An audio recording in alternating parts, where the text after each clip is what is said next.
Olá, meus irmãos, Shalom. Aqui é o Padre Jonas Xavier. É uma alegria estar aqui mais uma vez com você. E hoje nós vamos falar um pouco sobre o Tríduo Pascal. No Tríduo Pascal, nós celebramos conjuntamente e ao mesmo tempo os mistérios da paixão, morte e ressurreição de Jesus. Esses três mistérios compõem o que nós chamamos de Tríduo. No Tríduo, nós celebramos 3 dias. E são 3 celebrações. Por isso esse nome Tríduo, não é? E no Tríduo nós celebramos as três coisas juntos, não só juntos no sentido de unidos, mas essas três realidades são celebradas ao mesmo tempo. São 3 dias vividos com uma intensa unidade, como se fosse quase que um só dia. Nós poderíamos falar assim. A primeira coisa que a gente precisa saber, então, é que dias são esses. Olha, esses dias todos têm uma espiritualidade própria. Nós vamos ter a oportunidade de falar sobre a espiritualidade de cada dia desse. Mas que dias são esses? Se eu tivesse ao vivo com você, eu ia perguntar, que dias são esses? Talvez você iria me responder errado, como eu já pude ouvir algumas vezes. Os dias do Tríduo são quinta, sexta e sábado, e não é a resposta certa. Os dias do Tríduo são exatamente sexta, sábado e domingo. Mas, padre, a gente não celebra na quinta-feira à noite, na sexta-feira, 3 horas, e no sábado à noite? Mas eu vou precisar introduzir um conceito aqui de hora litúrgica, de vésperas. Eu acredito que todos vão entender. O que é as vésperas para nós? A véspera é o entardecer do dia, ali por volta de 6 horas da tarde. Mas as vésperas, ela tem 2 conceitos de véspera. O primeiro é esse, nas vésperas, ou seja, na tarde de um dia. E então, hoje, se nós estamos num dia, quando chegar às 6 horas da tarde, nós vamos estar celebrando já as vésperas, ou seja, o tardar desse dia. Mas existe um conceito que está mais ligado à tradição judaica, às Sagradas Escrituras, portanto, ao tempo de Jesus, e que nós usamos isso, sobretudo nos domingos e nas solenidades. As vésperas, na verdade, é o início do dia seguinte. Então, nos domingos, por isso que nos domingos nós celebramos a missa dominical já no sábado à noite. Por quê? Porque no sábado à noite nós já entendemos que é as vésperas do domingo, ou seja, o início do domingo. Por isso nós no sábado à noite já celebramos o domingo, ok? Isso acontece com todas as solenidades, por isso que muitas solenidades existem até as vigílias ou as vésperas até. Então nós celebramos, por exemplo, a noite de Natal, no dia... Todo mundo sabe que o Natal do Senhor é no dia 25 de dezembro, não é isso? Pronto, mas aquela famosa Missa do Galo, que nós celebramos na noite de Natal, sempre é celebrada no dia 24 à noite, não é assim? Pronto, por quê? Porque no dia 24 à noite já é 25, já é Natal do Senhor. O mesmo acontece, por exemplo, com Pentecostes. Pentecostes existe um dia específico que cai no calendário, mas nós sempre celebramos a vigília de Pentecostes. E isso antecede, não só antecede, nós já celebramos a vigília a partir da noite anterior. E isso acontece também aos domingos, isso também acontece em todas as solenidades e, consequentemente, isso também acontece no Tríduo Pascal. No Tríduo Pascal, por exemplo, nós celebramos na quinta-feira à noite, inclusive, a quaresma vai até a quinta-feira, sai da quarta-feira de cinzas até a quinta-feira santa, excluindo a celebração da ceia do Senhor. Nos documentos diz assim, até a ceia do Senhor exclusivamente, ou seja, a celebração ali do lava-pés, como nós conhecemos, ela não está inclusa na quaresma. Por quê? porque ela marca as vésperas, portanto, ela marca o início da sexta-feira. Nós vamos falar sobre cada dia posteriormente, é só para vocês entenderem que quinta-feira à noite já é sexta. Inclusive, é assim que nós lemos na consagração eucarística, na noite em que ia ser entregue. Que noite é essa? Quinta-feira à noite, mas já é celebrando a paixão, ou nas vésperas da sua paixão, ele tomou o pão, deu graças e o partiu. Então deu para entender, né, que é véspera da sexta, já é sexta. Na sexta-feira, a mesma coisa, nós estamos já 3 horas da tarde celebrando a paixão, a celebração da cruz. Estamos celebrando a paixão do Senhor. Na sexta-feira à noite, a gente geralmente não tem nenhuma celebração, mas já entra na ideia do sábado. Inclusive, era por isso que os judeus não podiam deixar para recolher o corpo de Jesus à noite. Tinha que ser ainda ali à tarde, antes do entardecer. Por quê? Porque no sábado eles não poderiam trabalhar. No sábado eles não poderiam retirar o corpo, sobretudo naquele sábado, que é o sábado da Páscoa judaica. E nós não celebramos a nossa Páscoa no sábado? Não. A Páscoa para nós é no domingo, o domingo da ressurreição, o domingo de Páscoa. Só que nós já celebramos esse domingo de Páscoa no sábado à noite. Porque nas vésperas desse domingo, ou seja, ao entardecer, nós celebramos a solene vigília pascal. Mas nós temos em mente que nós estamos celebrando o quê? O domingo de Páscoa. Por isso, o tríduo pascal é composto exatamente por esses 3 dias. Sexta, sábado e domingo da Páscoa, domingo da ressurreição. A segunda coisa que nós precisamos ter em mente é que o tríduo se trata exatamente de uma única celebração. Por isso ele é chamado de tríduo, porque são 3 celebrações, entre parênteses, que são uníssonas, que acontecem juntas, que devem ser celebradas ao mesmo tempo. Aliás, não são nem 3 celebrações. Nós podemos falar em uma única celebração, chamada Tríduo Pascal, que acontece em 3 momentos diferentes. Vocês já perceberam que toda celebração cristã, toda oração cristã, inclusive a missa, ela sempre inicia e sempre se conclui com o sinal da cruz. É assim que a missa começa, em nome do Pai, do Filho e do Espírito Santo, a graça de nosso Senhor Jesus Cristo e etc. Continua a missa. E a missa se conclui sempre com a bênção final. Não é assim? O padre traça o sinal da cruz sobre o povo e o povo traça o sinal da cruz sobre si. Isso significa o quê? Significa que a missa abre com o sinal da cruz e fecha, conclui-se com o sinal da cruz. É assim toda a celebração cristã. Porém, não sei se você já prestou atenção, mas no tríduo pascal, entre as celebrações não tem sinal da cruz. Isso sempre significa que não encerrou. Então, nós vamos acompanhar, por exemplo, na Quinta-feira Santa, na missa da Santa Ceia, da Última Ceia. Ela começa, como de costume, com o sinal da cruz, ou seja, abriu o tríduo. Em alguns lugares tem aquela procissão com o Santíssimo Sacramento, em outros lugares tem aquela vigília com o Senhor velado, coberto, ou em algum canto recluso, já dando lembrança também ao Getsêmani. A gente vai falar mais sobre a espiritualidade cada dia depois. Mas o que eu quero dizer é que não tem bênção final. Geralmente, após essa adoração ao Santíssimo, Jesus é transladado e a procissão sai em um profundo silêncio. Então, não tem bênção final. E o que isso significa? Que a missa não terminou.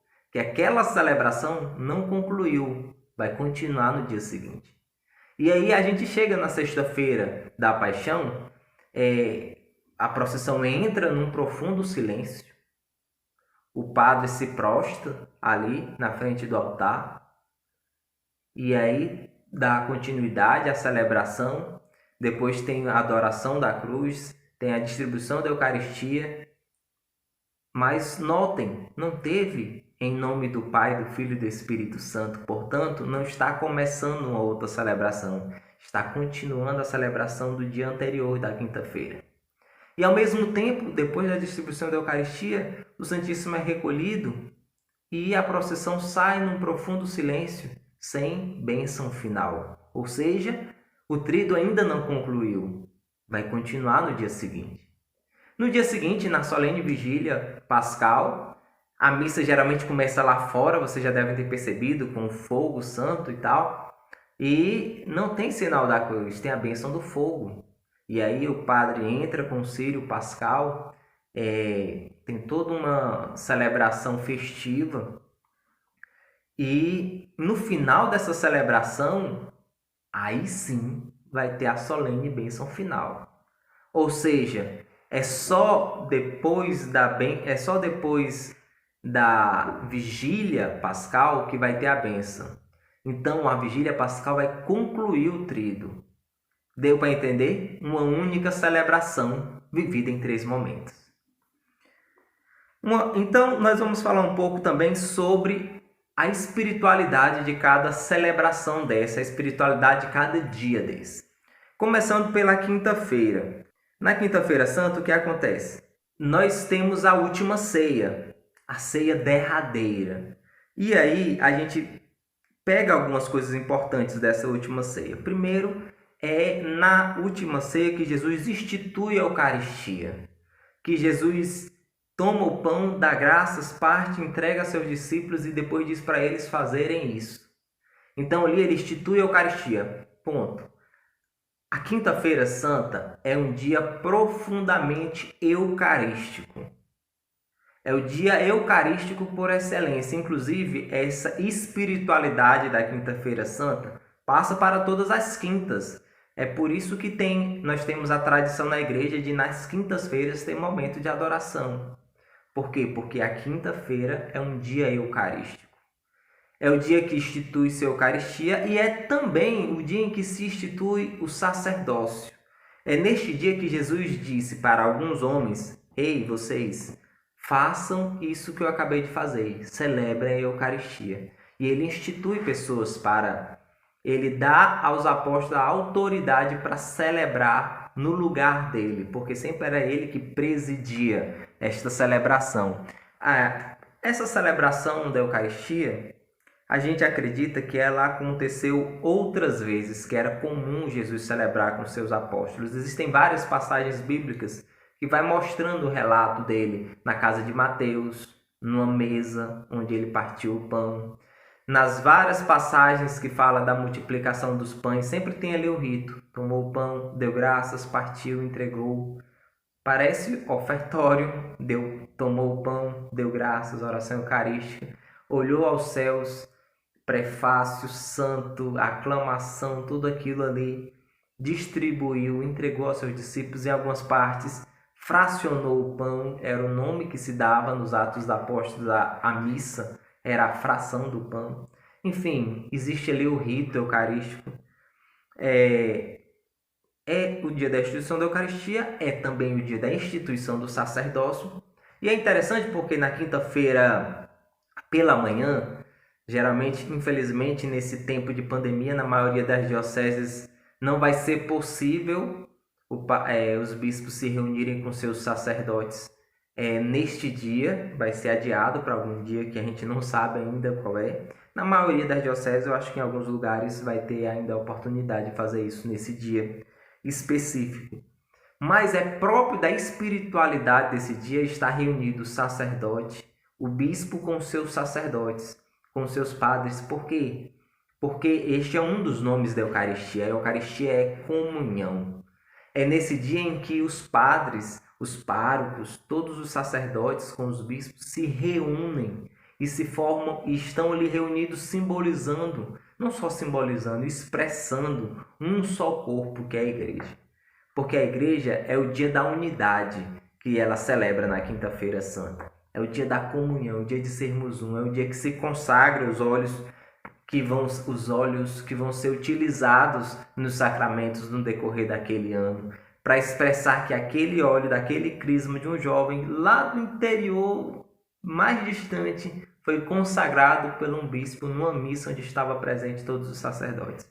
Então, existe uma dimensão de comunhão eclesial. Cada batizado que nasce, nascerá a partir daquele óleo que foi consagrado naquele dia. Então, está em comunhão com a igreja inteira.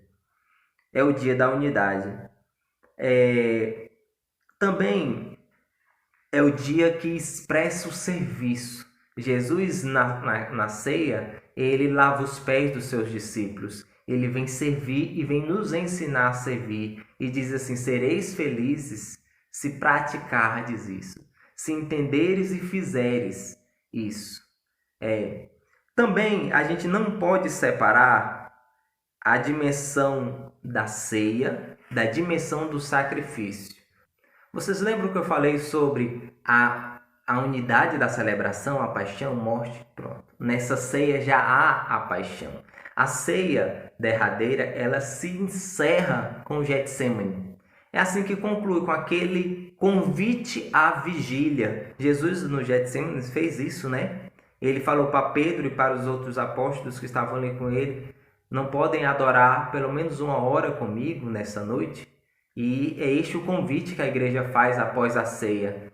Faz um convite às pessoas estarem ali em adoração quando o Santíssimo é transladado, naquele profundo silêncio. Jesus, ele ali começa a sofrer a paixão. É nessa noite em que a gente já não está mais celebrando a Eucaristia, porque ela termina ali, né? Tem um intervalo para começar a retomar no outro dia, mas é durante essa noite onde Jesus vai ser condenado, vai ser preso, vai ser açoitado, e durante a manhã seguinte. Quando Jesus fala na última ceia, este é o meu corpo que será entregue, este é o meu... Preste atenção na frase da última ceia. Às vésperas da sua paixão, ele tomou o pão, deu graças e o partiu, e o deu a seus discípulos, dizendo... em algumas outras passagens diz, chegando ao final da ceia, ele tomou o pão, tomou o vinho e deu graças. Então, ali tem um corpo que é dado e um sangue que é derramado. Só que quando Jesus fala que este é o meu sangue e este é o meu corpo que vai ser entregue, que vai ser derramado, ele está sim falando da Eucaristia, que é o pão e o vinho que vai ser entregue, mas ele está também falando do seu corpo físico. Ele está falando do seu corpo eucarístico, que vai ser dado, que vai ser derramado, mas ele está falando também do seu corpo físico, que vai ser dado, entregue na cruz, no sacrifício, e derramado na cruz. Esse corpo são duas realidades de uma mesma pessoa, de Jesus. Então eu acho que deu para entender que a quinta-feira já é sexta, já é paixão do Senhor, já é as vésperas onde nós já celebramos a sexta-feira e, portanto, é onde Jesus começa o seu sacrifício. No dia seguinte, às 15 horas da tarde, a gente geralmente se reúne para celebrar a celebração da cruz, a exaltação da cruz, a veneração, a adoração da Santa Cruz. Essa celebração, ela primeiro, 15 horas. 15 horas, vocês sabem que é a hora da misericórdia, né? 15 horas é a hora da preparação para a Páscoa. É muito interessante quando no Evangelho expressa que é a hora da preparação para a Páscoa. Aquela tarde, ela é onde os judeus imolavam o cordeiro para a Páscoa no dia seguinte, porque eles não poderiam esperar o tardar da noite. Eles não poderiam esperar o final da tarde, porque na cabeça judaica, o final da tarde da sexta-feira já é sábado. No sábado não podiam trabalhar, eles não poderiam preparar o cordeiro. Então Jesus é condenado, é julgado ali com Pôncio Pilatos, meio-dia, 3 horas da tarde, ele vem a falecer, ele morre. E ele morre exatamente na hora em que se imola os cordeiros para a Páscoa. Eles preparam o cordeiro para a Páscoa. E eles tiram o corpo de Jesus antes do entardecer. Por quê? Porque exatamente eles não poderiam esperar o dia seguinte.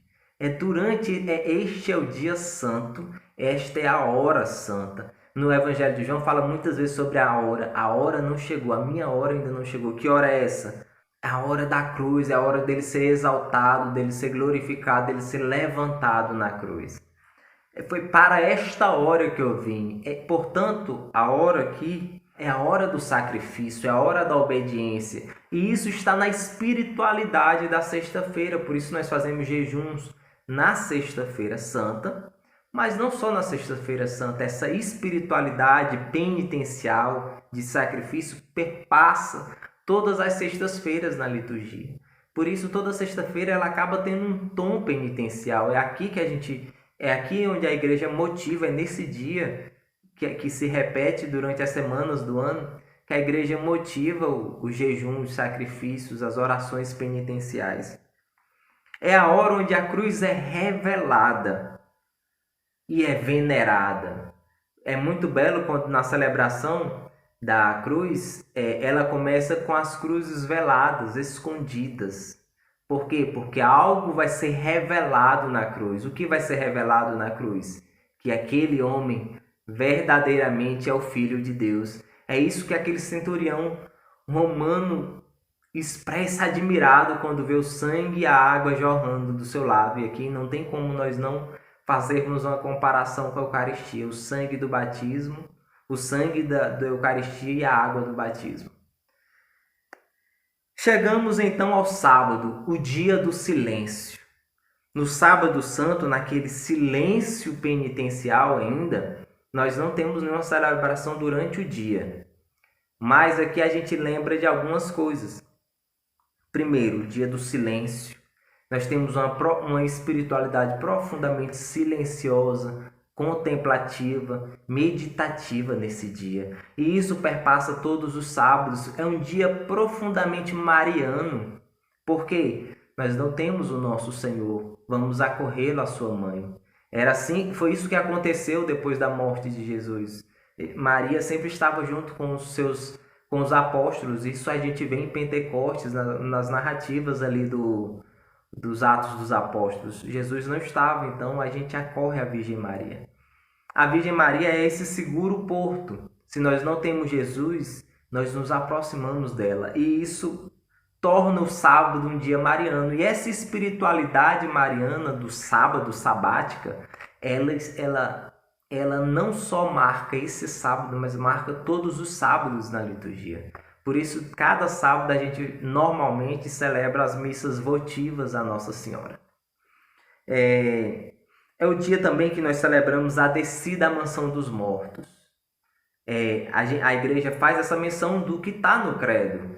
Desceu aos infernos e ressuscitou no terceiro dia. Então, nesse dia onde ele desce, existe um ícone da descida à mansão dos mortos, onde mostra Jesus descendo e pegando Adão pelo braço e trazendo Adão da morte para a vida eterna, para a luz, para a salvação, porque Jesus veio salvar a todos, os vivos e os mortos. Nós chegamos então no sábado à noite, a grande vigília pascal, que, como eu já tinha falado, nós já celebramos o domingo de Páscoa. Só que ela dá início fora, com a celebração do fogo. Não tem vida, Jesus está morto. Por isso ela começa fora. Jesus está morto, não tem vida, não tem luz, Ele é a nossa luz. Por isso ela começa lá fora, nas trevas. A igreja normalmente toda com as velas apagadas, para expressar justamente isso. Jesus não está no nosso meio. E aí entra um grande símbolo da nossa fé na vigília pascal, que é o círio pascal. O círio pascal, aceso ali naquele fogo santo, ele é introduzido na igreja solenemente numa procissão. E conforme ele vai entrando nessa igreja, as velas vão sendo acesas e a igreja vai sendo retomada de luz, recoberta de luz. Ela vai sendo de fato iluminada. Por quê? Porque Jesus, simbolizado naquele círio pascal, é a luz que tira todas as trevas, que ilumina as nossas vidas. E assim, isso é o teor dessa celebração, que é uma vigília, começa nas trevas, por isso ela é bem demorada, e na tradição da igreja, sobretudo no início, ela era de fato longa. Ela iniciava nas trevas da noite e se concluía no clarão de um novo dia que surgia. no dia da Páscoa. Era assim, ela concluía-se no domingo, no dia seguinte. Outra coisa que marca essa celebração é o batismo. É comum, na verdade é prescrito que se tenha, mas não é assim necessariamente obrigatório, mas é muito bom e muito significativo que tenha catecúmenos, que tenham batizados, que tenham adultos que vão entrar nesta luz, que vão receber novas vestes, porque faz parte desse rito, dessa vigília, ter a renovação do batismo. Ali surgem de verdade novos filhos de Deus. Ali de verdade surgem novas criaturas. A experiência da ressurreição nos traz isso, nos traz uma vida nova. É isso que também nós celebramos na Vigília Pascal.